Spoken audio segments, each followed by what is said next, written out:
सहनावतु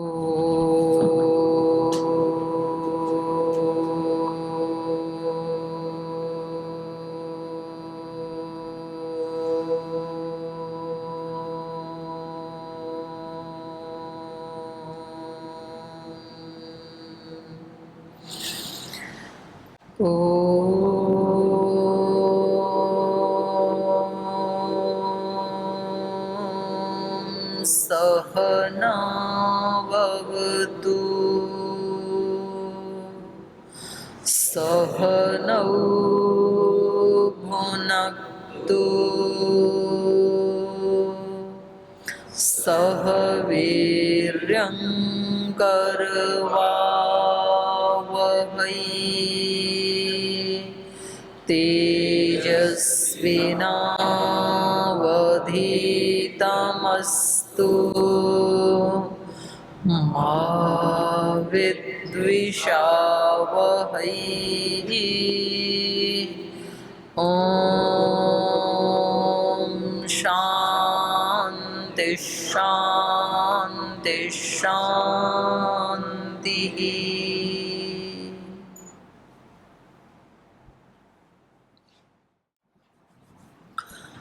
न्याय दर्शन के प्रथम अध्याय का प्रथम आह्निक और प्रमाणों के लक्षण के पश्चात अब प्रमेय के लक्षण बता रहे हैं सूत्रकार। तो प्रमेय कितने हैं? कुल 12 है। आत्मा, शरीर, इंद्रिय, अर्थ, बुद्धि, मन, प्रवृत्ति, दोष, पेत्य भाव, फल, दुख और अपवर्ग, ये 12 प्रमेय हैं। अब भाष्यकार इनका एक एक का स्वरूप बता रहे हैं, लक्षण बता रहे हैं। आत्मा क्या है? तो बताया आत्मा क्या है? सर्वस्य दृष्टा, सर्वस्य भोक्ता, सर्वज्ञ, सर्वानुभावी। और शरीर क्या है? इस आत्मा का आयतन, भोगायतनम शरीरम। इंद्रियां क्या हैं? भोग साधनानि इंद्रियाणि। और इंद्रिय के बाद है अर्थ। अर्थ क्या है? जो भोक्तव्य पदार्थ हैं, इंद्रियों के जो विषय हैं, वो अर्थ हो गई। और अर्थ के बाद है बुद्धि। बुद्धि क्या है? भोगो बुद्धि, ज्ञान को बुद्धि कहा है न्याय दर्शन में। मन क्या है? अंतःकरण, शरीरे इंद्रियार्थ बुद्धि सुख वेदना नाम निर्वृत्ति कारणम प्रवृत्ति दोषाश्च। प्रवृत्ति और दोष क्या हैं? जो इंद्रियों के सुख दुख आदि के या सुख दुख की संवेदनाओं के उत्पत्ति के जो कारण हैं, उनको प्रवृत्ति या दोष कहते हैं। ठीक है, तो ये इसके बारे में बता रहे थे, प्रेत्य भाव के बारे में। प्रेत्य भाव क्या होता है? मरकर दोबारा जन्म लेना, इस शरीर की मृत्यु और इस शरीर की मृत्यु के बाद फिर जन्म। तो ये बताया कि भाई ये जो जन्म और मृत्यु है, ये पहली बार नहीं हो रही है। हम इस शरीर में कोई पहली बार नहीं आए। इस शरीर का, ये जो हमारा शरीर है, न से इदम शरीरम अपूर्वम। अपूर्व नहीं, अपूर्व मतलब जो कभी पहले नहीं हुआ, उसको अपूर्व कहेंगे। तो बोले ये अपूर्व नहीं है, ये शरीर क्या है? सपूर्व, पूर्व सहित है ये। तो पूर्व कितने जन्म हो चुके? बोले कोई गिनती नहीं है। पूर्व शरीराणाम आदिर नास्ति। जो पहले शरीर हुए उनका कोई आदि नहीं है, कोई स्टार्टिंग पॉइंट नहीं है। और बोले कब तक चलेंगे? कोई अंत है, अंतिम पॉइंट है कोई? बोले नहीं। उत्तरेशम अपवर्गो अंत, मोक्ष ही अंत है। आगे कब तक शरीर मिलते रहेंगे? जब तक अपवर्ग को प्राप्त ना कर लें। क्या इरादा है? इस चक्र को कुछ खत्म करने का इरादा है या चलता रहे? मतलब ये जो सुख दुख आ ही रहे हैं, ऐसा चलता रहे या कहीं तो ब्रेक लगना चाहिए? लगना चाहिए। ऐसा सोचेंगे तो लग जाएगा। ऐसा सोचते हैं तो फिर अलग प्रकार के प्रयास और पुरुषार्थ करने होते हैं, तो वहां फिर इसका अंत हो जाएगा। तो इसको यहाँ पर कहा है सूत्र में प्रेत्य भाव, इसको भी जानना है। ये सब प्रमेय है। प्रमेय मतलब जानने योग्य है। जानने योग्य क्या है संसार में? ये 12 पदार्थ हैं। जानने योग्य जो हम सोशल मीडिया पे वीडियोस देखते हैं ना, और तरह तरह की जानकारी इकट्ठी करते हैं, जनरल नॉलेज के लिए क्या क्या पढ़ते हैं, वास्तव में वो सब जानने योग्य नहीं हैं। ये 12 पदार्थ वास्तव में जानने योग्य हैं। इनको प्रमेय कहा ऋषियों ने। इनको जान लो, सब जाना जाएगा फिर। और सब कुछ जान के इनको नहीं जाना तो उनका कोई महत्व नहीं है। तो जैसे वो गणित में पहले 1 लिख देते हैं, उसके बाद 0 लगाते हैं, तो 0 की वैल्यू बढ़ जाती है। 1 के बाद 0 लगाएं तो क्या वैल्यू बन गई 0 की? 10 गुना हो गया तुरंत 1 लगाते ही। और 2 सिफर लगा दें, 2 0 लगा दें, 2 0 लगाएं तो 100, और 3 4 5 लगाएं तो वैल्यू बढ़ती जाएगी ना जीरो की। और अब 1 को पूछ दो आप डस्टर से, अब ये 10 जीरो की वैल्यू कितनी है? 0 ही है, 10 हो छी कितने भी हो। तो ये संसार के जो पदार्थ हैं ये सब 0 0 हैं। उनके आदि में यदि 1 लग जाए, एक आत्मा या एक परमात्मा, तब तो इन सब वस्तुओं की वैल्यू बढ़ती चली जाती है। जो आत्मवेत्ता है उसके पास यदि धन है तो कुछ सेवा करेगा, बल है और दूसरी सेवा करेगा, ज्ञान है तीसरी सेवा करेगा, टेक्नोलॉजी का ज्ञान है चौथी सेवा करेगा, फिर सब 0 0 की वैल्यू बढ़ती चली जाती है। और एक यदि नहीं है तो फिर आदमी इनको सबको एक दिन खो देगा, क्योंकि उसको अंदर से कोई सुख शांति मिलने वाली नहीं है। तो इसलिए कह रहे हैं कि ये जो जन्म आदि हैं और जो सुख दुख आदि हैं जो हम रोजाना महसूस कर रहे हैं, इन सब का अंत क्या है? उत्तरेशाम अपवर्गो अंत, अपवर्ग ही अंत है। इसी को प्रेत्य भाव कहा है। फल क्या है? ससाधन सुख दुखोपभोग फलम। साधन सहित जो सुख दुख हैं और उनका उपभोग है, इसको कहा है फल। साधन सहित मतलब सुख दुख के जो साधन हैं, जैसे इस हॉल में ग्रीन मैट पे बैठ के क्या मिलता है? सुख। और बाहर घास में जिसमें पानी भरा है उसमें यदि बैठो तो कपड़े गीले हो जाएंगे तो क्या मिलेगा? दुख। तो जो सुख के साधन है, ससाधन, ससाधन सुख दुखोपभोग।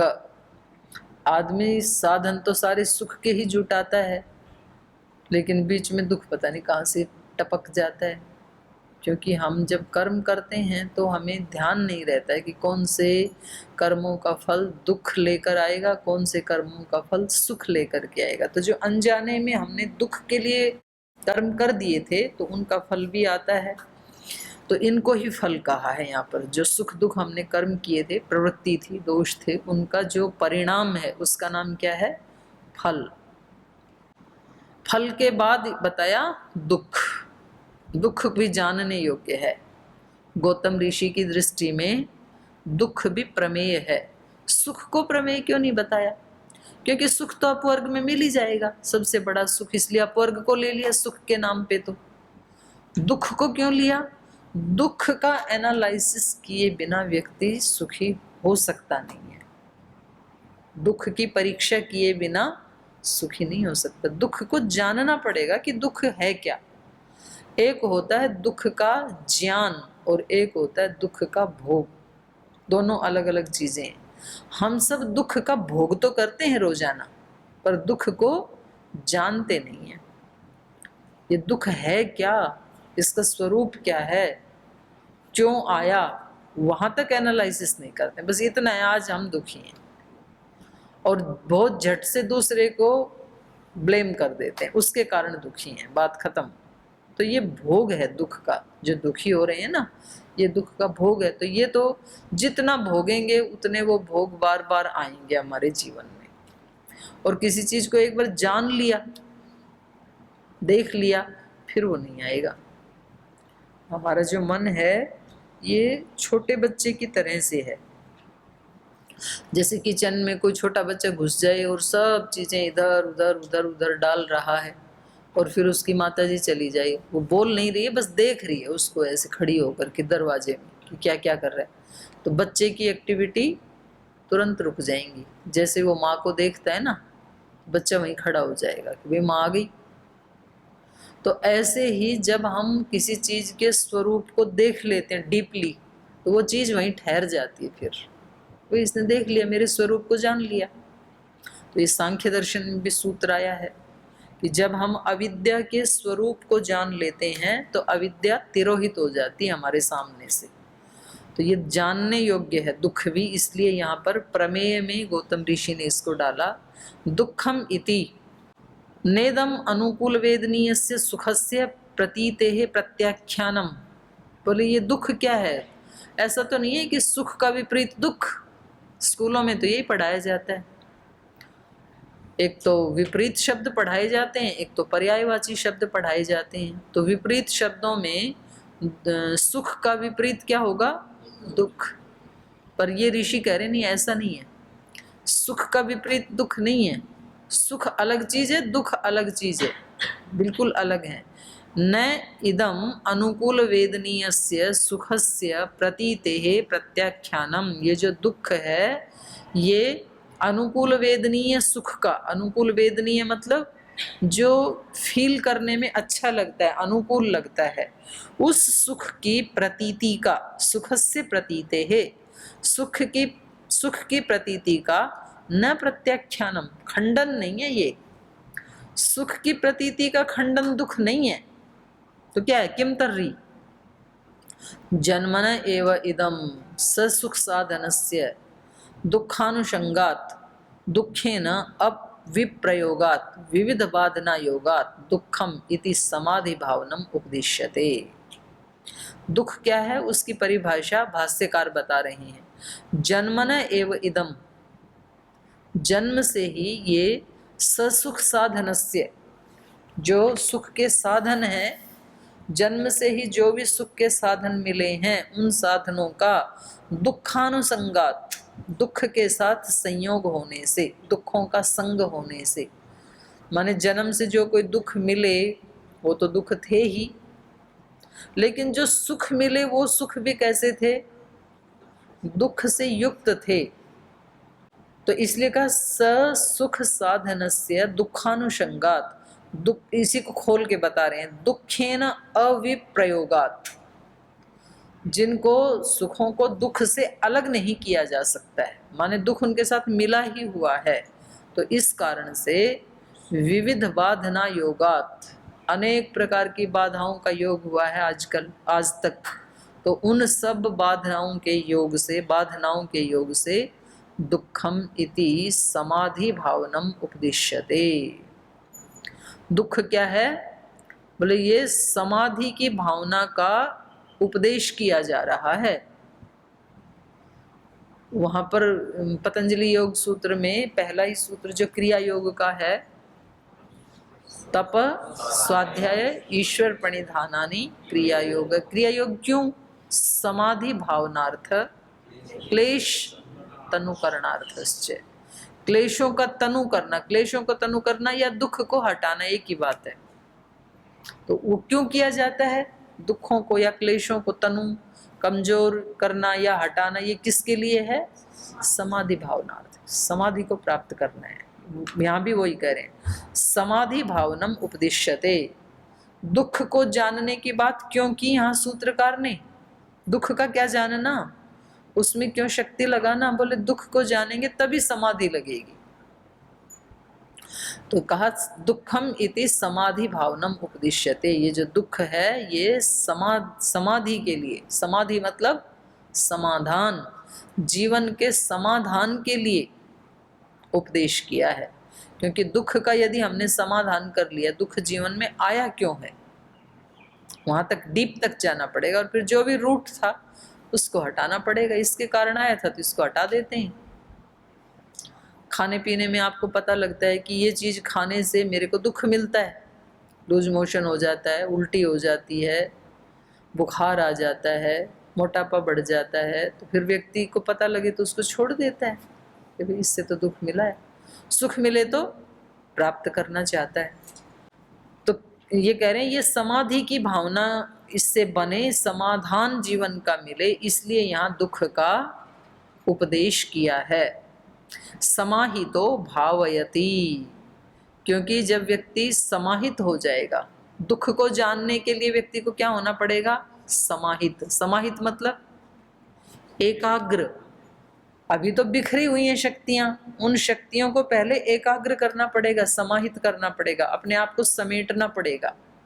अभी हमने अपने आप को बिखेर रखा है, कहीं संबंधों में बिखेर रखा है, कहीं अपने इंद्रियों के भोगों में बिखेर रखा है, कहीं अपने सुख के साधन मनमाने बना लिए हैं, कहीं दुख के साधन मनमाने बना लिए हैं, कुछ लोगों को से हमने द्वेष बना लिया है। तो हमने अपनी सारी शक्तियों को बिखेर रखा है ऐसे चारों तरफ। जैसे कोई सरसों के दाने बिखर जाए ना, तो उनको फिर इकट्ठा करना बड़ा कठिन होता है। तो अब इन शक्तियों को क्या करना है? समाहित करना है। क्योंकि जब आप दुख को डीपली देखने जाओगे, या इनमें से किसी भी प्रमेय को जानने के लिए आप प्रयास करेंगे, अभ्यास करेंगे, तो क्या करना पड़ेगा? अपने आप को समाहित। समाहित किए बिना तो जाना ही नहीं जा सकता है। अभी भी आप न्याय दर्शन पढ़ रहे हैं, तो आपने अपने आप को न्याय दर्शन पे समाहित किया हुआ है, इस पाठ के ऊपर, इस भाष्य के ऊपर समाहित किया, तभी तो समझ पाएंगे। और एक क्षण आपका ध्यान जाए किचन में, एक क्षण जाए आपका विश्वविद्यालय में, फिर ग्राउंड में, तो आप पढ़ ही नहीं सकते इसको। कभी ऐसे होता है ना कि मन इधर उधर जाता ही रहता है क्लास में बैठ के भी, तो उस दिन का पाठ समझ में आता ही नहीं है। किसी भी चीज को जानने के लिए पहली शर्त है समाहित होना। समाहितो भावयति, क्योंकि जब व्यक्ति समाहित होता है, एकाग्र होता है, तब वो निश्चय करता है जन्म मरण से छूटने का या समाधान पाने का। निश्चय कब होगा? समाहित है। समाहितो भावयति, भावयन निर्विद्यते। और जब भावना करता है कि वे छूटना है, और ये तो बड़ा दुखदाई है ये संसार तो, और ये सारे संबंध और ये सारी प्रवृत्तियां, ये दोष, ये तो अंतहीन यात्रा है, तो कुछ तो करना पड़ेगा इसका, ऐसा जब वो निश्चय कर लेता है, भावयन निर्विद्यते, फिर दुखी हो जाता है, वैराग्य हो जाता है इस संसार से। निर्विद्यते मतलब खिन्न हो जाता है व्यक्ति। क्या है ये संबंध जिनके लिए हम उनकी भलाई के लिए सोचते हैं, उनको तो समझ में ही नहीं आती है कि हमारी भलाई के लिए सोच रहे हैं। तो फिर व्यक्ति इन सब से खिन्न हो जाता है, उसकी आसक्ति नहीं रहती है, एक वैराग्य की उत्पत्ति होती है कि इन सब से ऊपर उठो, छोड़ो ये सब। भावयन निर्विद्यते, निर्विण्णस्य वैराग्यम, वही बात कह रहे हैं। ये ऐ की मात्रा लगा लेना, वै के ऊपर छूट गई है, वैराग्यम है, वैराग्यम होगा। निर्विण्णस्य वैराग्यम, जब व्यक्ति खिन्न हो जाता है इस संसार के सुखों में, दुख को मिला हुआ देख लेता है तो खिन्न हो जाता है, और खिन्न होने पर वैराग्यम, वैराग्य आ जाता है, उसको आसक्ति नहीं रहती है। विरक्तस्य अपवर्ग इति, और जो विरक्त हो गया संसार से, जिसको वैराग्य हो गया, उसको अपवर्ग मिलेगा। ये समाधान है दुख से छूटने का, अपवर्ग। पर उस अपवर्ग को प्राप्त करने के लिए क्या करना पड़ेगा? पहले अनासक्ति संसार से, वैराग्य। और वैराग्य के लिए पहले क्या करना पड़ेगा? उन चीजों में मिले राग में व्यक्ति दुख को नहीं देख पाता है। जिन चीजों के प्रति राग है, जहाँ सुख दिखाई दे रहा है, वहाँ राग होता है, और उस राग में दुख को नहीं देख पाता है। क्यों नहीं देख पाता है? समाहित चित्त नहीं है। तो पहले एकाग्र चित्त करना पड़ेगा, दुख को देखना पड़ेगा। देखने के बाद व्यक्ति निर्विण्ण होगा, खिन्न होगा, जैसे कि अर्जुन हो गया था, और खिन्न होते ही उसको वैराग्य होगा। वैराग्य होने के बाद मोक्ष मिलेगा। विरक्तस्य अपवर्ग इति जन्म मरण प्रबंधोच्छेद सर्व दुख प्रहाणम अपवर्ग। तो जो लास्ट प्रमेय था, दुख के बाद अपवर्ग था, वो अपवर्ग क्या है? जन्म मरण प्रबंधोच्छेद। ये जन्म मरण का जो प्रवाह चल रहा है, प्रबंध मतलब प्रवाह, उसको उच्छेद कर देना, उसको ब्रेक कर देना, तोड़ डालना। वरना तो पुरुषार्थ नहीं किया तो ये तो चल ही रहा है अनादिकाल से, और आगे भी अनंत काल तक चलता ही रहेगा।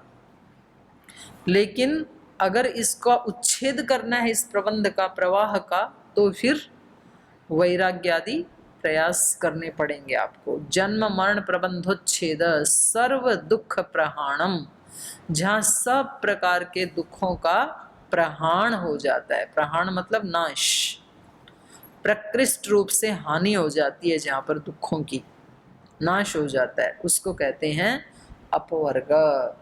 कोई दुख नहीं, शारीरिक, मानसिक, बौद्धिक, आत्मिक, भावनात्मक, कोई दुख का लेश भी मात्र नहीं है। अस्ति अन्यतपि द्रव्य गुण कर्म सामान्य विशेष समवायः प्रमेयम। बोले इतने ही प्रमेय हैं क्या? बोले नहीं, प्रमेय तो बहुत सारे हैं। संसार में जितने भी पदार्थ हैं वो सब क्या हैं? प्रमेय हैं। प्रमेय मतलब जानने योग्य हैं। अस्ति अन्यतपि, जैसे वैशेषिक दर्शन में क्या है जानने योग्य? द्रव्य गुण कर्म सामान्य विशेष समवाय, ये भी तो 6 पदार्थ प्रमेय हैं, जानने योग्य हैं। तद भेदेन च, और फिर इनका भी भेद कर दें। जैसे मान लो द्रव्य का भेद करें तो द्रव्य कितने हैं? जैसे मिट्टी से बने बने द्रव्य कितने हैं संसार में? अनंत। पार्थिव द्रव्य मतलब हमारे शरीर भी पार्थिव द्रव्य ही हैं, और ये मेज भी पार्थिव द्रव्य है, ये मकान भी पार्थिव द्रव्य है, ये पोट भी पार्थिव द्रव्य, सब पार्थिव हैं। तो ऐसे ऐसे ये पदार्थ, ये द्रव्य कितने हैं? अनंत। तो बोले ये जानने योग्य 6 पदार्थ हैं, और फिर इनके भी यदि भेद कर दें, पहले द्रव्य के भेद करो, फिर गुण के भेद करो, फिर कर्मों के भेद करो, कितने प्रकार के कर्म? अनंत। तो जानने वाला जो डिपार्टमेंट है वो तो अनंत है। द्रव्य गुण कर्म सामान्य विशेष समवायः प्रमेयम तद भेदेन च अपरिसंख्येयम, और इन 6 का भी यदि भेद कर दें तो प्रमेय हो जाएंगे अपरिसंख्येय, जिनको जाना नहीं, गिना नहीं जा सकता, ऐसे अनंत प्रमेय हैं संसार में। अस्य तु तत्व ज्ञानात् अपवर्गो मिथ्या ज्ञानात् संसार इत्यत एतत् उपदिष्टम विशेषेण इति। तो बोले फिर यहाँ आचार्य ने ये 12 ही प्रमेय क्यों बताए? जब प्रमेय बहुत सारे हैं तो 12 को ही क्यों चुना? तो उसका उत्तर दे रहे हैं, अस्य तु तत्व ज्ञानात्, ये जो 12 का ग्रुप है प्रमेय का, इस समूह को जान लेने पर, अस्य अस्य कस्य समूहस्य, इस समूह का तत्व ज्ञानात्, इसका तत्व ज्ञान हो जाने पर, ये जो 12 का समूह है इसका तत्व ज्ञान हो जाने पर अपवर्ग, अपवर्ग हो जाएगा। तो सब पदार्थों को जानने की क्या आवश्यकता है? जिनके जानने से सब दुखों का नाश हो जाए और शाश्वत सुख मिल जाए, तो उसी पे फोकस करते हैं ना, सारों को क्या फोकस करना? तो सबको जानने की आवश्यकता नहीं है, 12 को जान लो बस, तो अपवर्ग मिल जाएगा। और मिथ्या ज्ञानात् संसार है, जब तक इन 12 के बारे में मिथ्या ज्ञान रहेगा तब तक संसार बना रहेगा और सुख दुख आते ही रहेंगे, जन्म मरण होते ही रहेंगे। तो इनका मिथ्या ज्ञान हटाना है और तत्व ज्ञान को प्राप्त करना है। मिथ्या ज्ञानात् संसार है इत्यत एतत् उपदिष्टम विशेषेण, इसलिए इन 12 को यहाँ ऋषि ने विशेष रूप से उपदिष्ट किया है, इनका उपदेश किया है कि भाई इनको जानो। तत्र आत्मा तावत् प्रत्यक्षतो न गृह्यते। तो ये जो 12 प्रमेय हैं इनमें आत्मा प्रत्यक्ष तो हो नहीं सकता है, क्योंकि आत्मा कोई आकृति वाली चीज नहीं है ना। प्रत्यक्ष किसका हो सकता है? जिसका रूप हो और अनेक द्रव्यों से मिलके बना हो। बताया था ना, पीछे आया था, नहीं आपके पाठ में नहीं, उसमें आया वैशेषिक में। द्रव्य का लक्षण क्या है वैशेषिक में? क्रिया गुणवत् समवायी कारणम द्रव्यम इति द्रव्य लक्षण। क्रिया वाला होता है, गुण उसमें कोई ना कोई गुण होगा, और समवायी कारण, समवायी कारण मतलब कई अवयवों से मिलके बनता है, उसको द्रव्य कहते हैं। तो आत्मा तो ऐसा है नहीं, वो तो एक द्रव्य है आत्मा। इसलिए कह रही हूं आत्मा तो एक द्रव्य है, आत्मा सिंगल द्रव्य है तो वो इसमें नहीं आएगा, प्रत्यक्ष में नहीं आएगा, उसका प्रत्यक्ष नहीं किया जा सकता, क्योंकि रूप कब आता है? जब कई अवयव मिल जाते हैं, द्व्यणुक या त्रिणुक में कहीं जाकर के रूप की प्राप्ति होती है। परमाणु में कोई रूप नहीं है क्योंकि उसको देखा ही नहीं जा सकता, तो वो चक्षु का विषय नहीं है। तो इसलिए यहाँ पर कह रहे हैं आत्मा के लिए, आत्मा द्रव्य तो है लेकिन उस आत्मा का हम प्रत्यक्ष नहीं कर सकते, अनुमान प्रमाण से ही जान सकते हैं। कुछ पदार्थ ऐसे हैं संसार में जिनको हम प्रत्यक्ष प्रमाण से जान ही नहीं सकते, उसको हम अनुमान प्रमाण से ही जान सकते हैं। तत्र आत्मा तावत प्रत्यक्ष तो न गृह्यते किम आप्तोपदेश मात्रादेव प्रतिपद्यते इति। तो बोले फिर आप तो पुरुषों के उपदेश से ही उसका ज्ञान हो जाएगा आत्मा का। योगियों ने, ऋषियों ने, संतों ने बता दिया कि एक आत्म तत्व भी है जो इस शरीर के अंदर सारी क्रियाओं का कारण है, तो इससे ज्ञान हो गया आत्मा का। आप तो पुरुषों ने बताया कि आत्मा है, तो इससे आत्मा का ज्ञान हुआ कि नहीं हुआ? पूर्ण ज्ञान नहीं हुआ, ये तो केवल एक शाब्दिक ज्ञान हो गया। तो कह रहे हैं किम आप्तोपदेश मात्रा देव प्रतिपद्यते न इति उच्यते, नहीं, आत्मा का ज्ञान नहीं होता है। अनुमानाच्च प्रतिपत्तव्य इति, इसको अनुमान प्रमाण से जानना चाहिए आत्मा को। कथम, कैसे जाने? तो अगला सूत्र बता रहे हैं, इच्छा द्वेष प्रयत्न सुख दुख ज्ञानानि आत्मनः लिंगम। अनुमान प्रमाण से ऐसे जानो जहाँ इच्छा द्वेष प्रयत्न सुख दुख ज्ञान ये हैं, ये सब क्या हैं? आत्मनः लिंगम, ये सब आत्मा के चिन्ह हैं। तो इसको कल पढ़ेंगे फिर आत्मा को, यही विराम लेते हैं।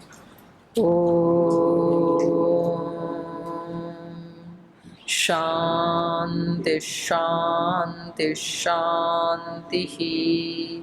श्री गुरुभ्यो नमः।